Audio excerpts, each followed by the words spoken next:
今集帶大家整呢個小蝦蘋果沙拉製作教學啦，咁大家準備鮮蝦、蘋果啦、生菜啦、紅洋葱同埋橄欖油、檸檬汁、鹽同埋黑胡椒嘅，香菜同埋薄荷適量嘅。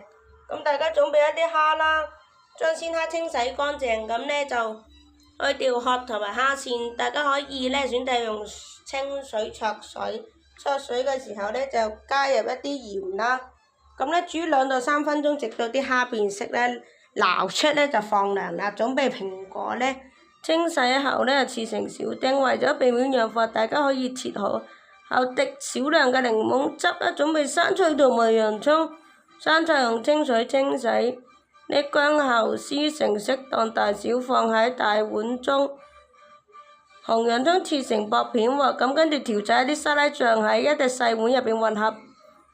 橄欖油、檸檬汁、鹽同埋黑胡椒攪拌均勻，喺準備好嘅生菜上加入蝦、蘋果丁同埋洋葱，倒入調製好嘅沙拉醬，輕輕攪拌均勻，讓每個食材都裹上調味料，將混合好嘅沙拉盛入盤中，可以切上香菜或者薄荷葉作為裝飾。這道小蝦蘋果沙拉可以立即享用，適合涼食，帶來清新嘅口味。大家記得點讚同埋關注我哋咯，點個 like 啊！唔該晒。